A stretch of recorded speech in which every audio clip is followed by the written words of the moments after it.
What's up, guys? Whole squad is here. What's up, Echo? All right, so what we got? Time to finish off the week strong. Saturday training. It's snowing outside, so we're probably not gonna go outside tomorrow morning, but we do have some running in the workout if you're feeling so brave. But what we got first, warm up. You're going to do 1 minute per movement, just moving at a nice steady pace. So what we're gonna do is some alternating leg single unders or alternating leg single leg hopping. So if you have a jump rope, you're just gonna jump, alternating legs each time. If you don't have a jump rope, you're gonna do exactly what I was just doing. Pretend that you have a jump rope and alternating leg jumps. You're gonna do that for a minute, then you're gonna do 1 minute jumps to a low object. So take a stair in your house or a plate, something like that, and you're just gonna jump to it and you're gonna focus on rebounding. So make sure that when you come down off the object, I pop right back up onto it, so I'm really warming up my calves. Next, you've got plank up, down, broad jumps. So, what is that? You're gonna do a plank up, down, so I'm gonna jump down to a plank, back up, and when I land, I'm gonna go right from my landing position into a broad jump. And you can go a little further each time as you start to warm up. And the goal is to do those movements relatively fluidly. So something like that. And you're gonna do that for a minute. Then you're gonna finish it up with 1 minute of alternating leg Samson stretch. So I'm just gonna step out, hands overhead, lean back, stretch out this hip flexor a little bit, and then stretch out on my next leg. Same thing, lean back, get that stretch. So feel free to take a nice long lunge for those. When you're done there, you're gonna do 8 Cossack squats on each leg. So nice wide stance, heels planted firmly on the ground. For this, let's warm up the groin a little bit. So try and keep this foot flat on the ground. That's gonna put a more intense stretch in my groin, really try and loosen that up. On the first couple, go nice and slow. Feel free to hold for a couple seconds, and then you can get a little bit faster as things start to open up. Then, you're gonna do 30 shoulder taps, so 15 on each side. And you can do these from whatever position suits you. So you can do it from a plank, you can do it from a piked handstand position, you can do it from a handstand position, you can do it freestanding, whatever skill level shoulder tap suits you, go for it. Excuse me, you're gonna do 30 reps total. After that, our strength work for the day, it's actually gonna be a plyo. So what we're gonna do is with full rest in between, so you're not gonna rush through these. You're gonna do 5 by 1 vertical jumps to a quarter squat landing. So again, jumping mechanics, feet right under the body.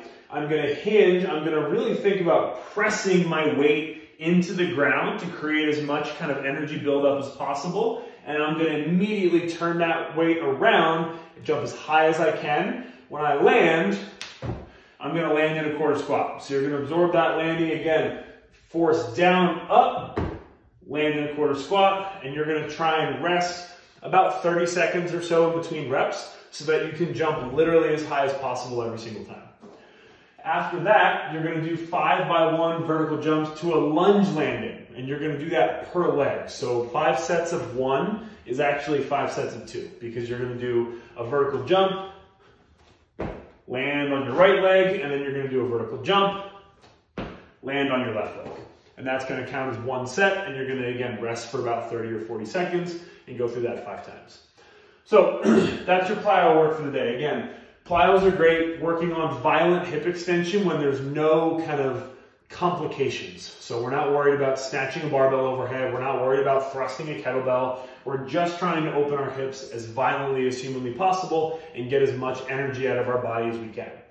So that's your plyo. Then for your conditioning for the day, you've got a 12-minute AMRAP. You're gonna buy in 800-meter run.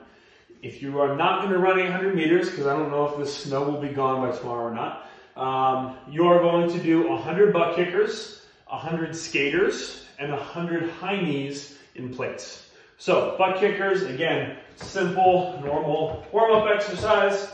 For the skaters, you're going to jump side to side. So I'm gonna jump here for 100 reps.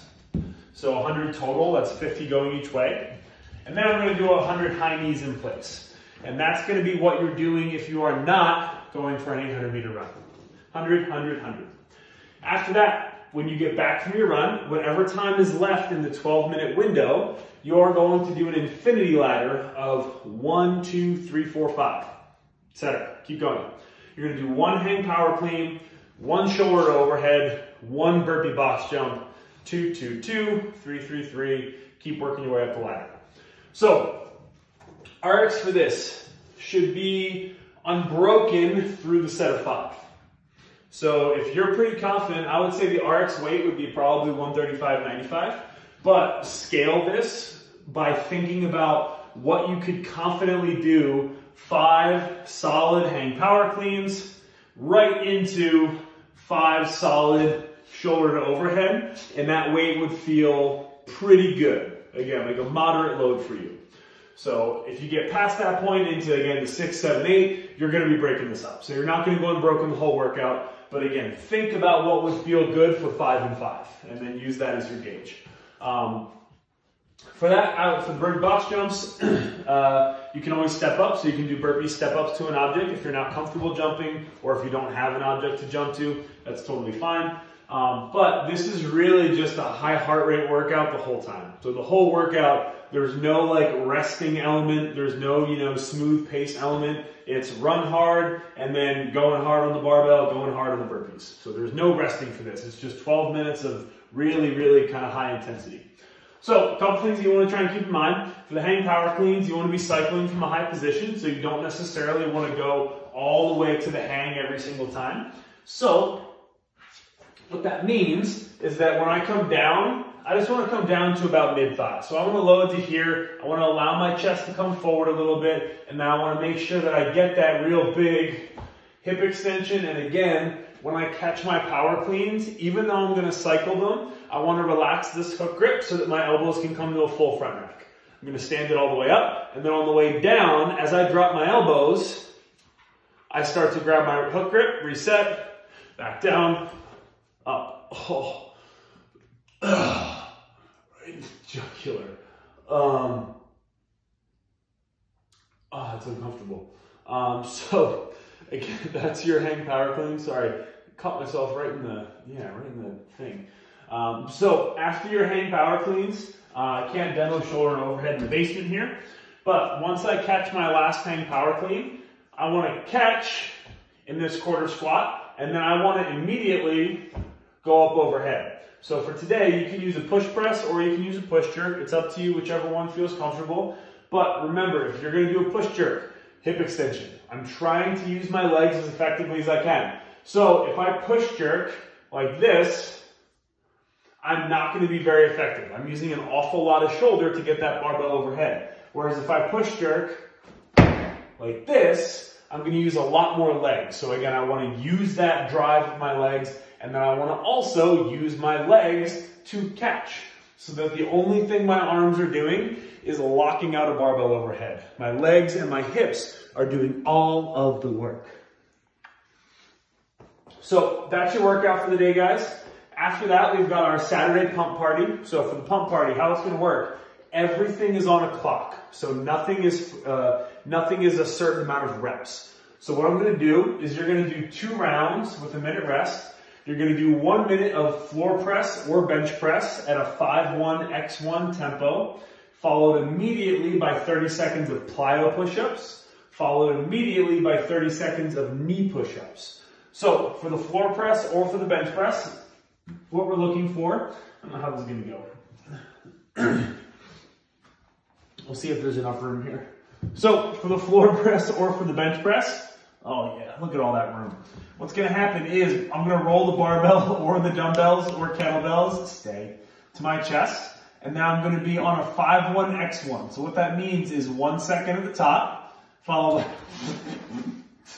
by 1, 2, 3, 4, 5, a 1 second hold, and then an explosive drive back up to extension, followed by 1 second, 1, 2, 3, 4, 5, 1, drive.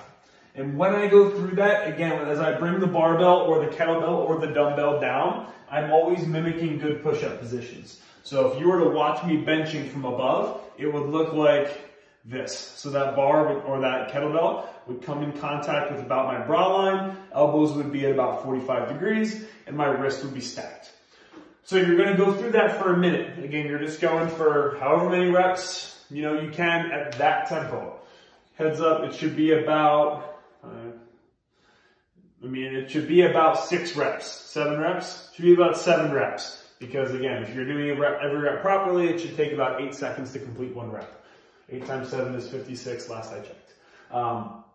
So after that, you're gonna immediately go into 30 seconds of plyo push-ups. So this is where you're gonna have to scale appropriately because the goal here is explosiveness. So when I go for a plyo push-up, perfect world, what I'm looking for is, excuse me, perfect world, what I'm looking for is this. So I'm actually leaving my hands off the ground and I'm explosively driving up. Many people, even if you can do some push-ups, you might not be able to explode enough to get your hands off the ground. If that's the case, no. What you're gonna do is you can do an elevated push-up and you're gonna do the exact same thing. So what I would do is again, find my couch or my cushion, whatever I've got here. I'm gonna go through a full range of motion push-up. And I'm gonna explode off every time. And if I need to, I can come to a wall push-up. So I could find some space along the wall. I could come head all the way down, explode off. So again, there are many ways to modify that and to bring yourself further off the ground so that you can perform that movement explosively. That's 30 seconds, and then you're gonna do 30 seconds of knee push-ups. So for the knee push-ups, again, we've loaded the shoulders up a bunch on the floor press, the plyo push-ups. So we're just trying to simplify everything down to its like most bare bones level. So again, you're gonna do 30 seconds of knee push-ups. By then, realistically, you're gonna be super fatigued. You're not gonna get a whole lot. So if it feels like your arms are failing, that's perfectly fine. That's kind of what's supposed to be happening here. Once you're done that, minute of floor press, minute 30-second plyos, 30-second knee push-ups, you're gonna rest for a minute. And you're gonna do that twice. Then you're gonna do 2 rounds of a 40-second V-sit, followed by 20 seconds of rest, followed by 40 seconds of bicycle crunches, and then 20 seconds of rest. So for the V-sit, boom, V-sit.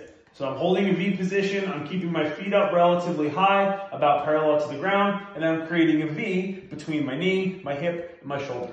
I'm gonna hold here for 40.